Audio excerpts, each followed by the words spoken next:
नमस्कार, गुलमोहर किचनमध्ये आपलं स्वागत आहे। आज मी गवारीची भाजी बनवलेली आहे। ही भाजी अगदी 10 मिनिटात होते आणि ही भाजी तुम्ही ऑफिसच्या डब्यासाठी किंवा मुलांच्या टिफिनसाठी सुद्धा देऊ शकता।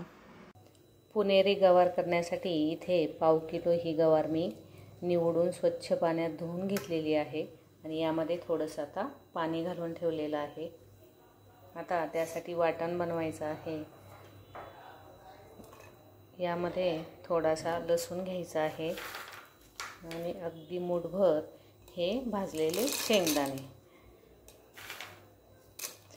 आता हे थोडेसे जाडसर मिक्सरला फिरवून घ्यायचे आहे।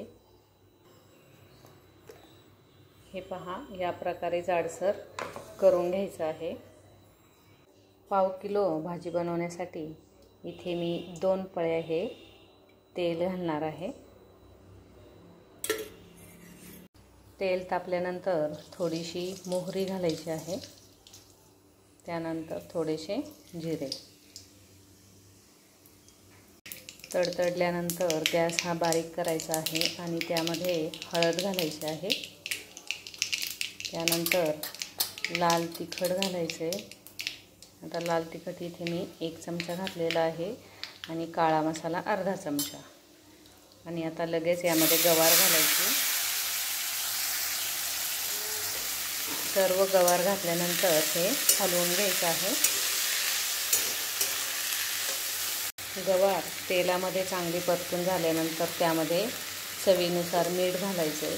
आता इथे गॅस हा बारीक करायचा आहे। त्यानंतर हा दाण्याचा कूट यामध्ये घालायचा आहे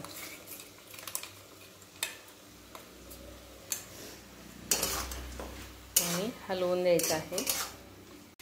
छान अशी आता गवार ही परतून झालेली आहे आणि यामध्ये अगदी थोडंसं पाणी घालायचं आहे, कारण ही गवार सुक्की करायची आहे, जास्त पातळ वगैरे करायची नाही। तर त्यासाठी मी इथे अगदीच अर्धा कप हे पाणी घातलेलं आहे आणि हलवून दिल्यानंतर यावर झाकण ठेवायचं आहे। गॅस बारीक करायचा आहे आणि हे झाकण त्यावर ठेवून द्यायचं आहे। 5 ते 10 मिनिट गवार शिजण्यासाठी लागतात, तर अधूनमधून एकदा दोनदा ही गवार हलवून द्यायची आहे। आता ही भाजी शिजून छान तयार झालेली आहे, हे पाहू शकता तुम्ही। आणि त्यामध्ये आवडत असेल तर थोडीशी कोथिंबीर घाला, नसेल तर घातली नाही तरी पण चालू शकतं। आता गॅस इथे बंद करणार आहे। आज रस केलेला आहे म्हणून रसासोबत तोंडी लावण्यासाठी ही गवार मी बनवलेली आहे। खूप छान अशी ही रेसिपी आहे गवारीची। हा व्हिडिओ तुम्हाला जर आवडला असेल तर लाईक, शेअर, कमेंट आणि सबस्क्राईब करायला विसरू नका।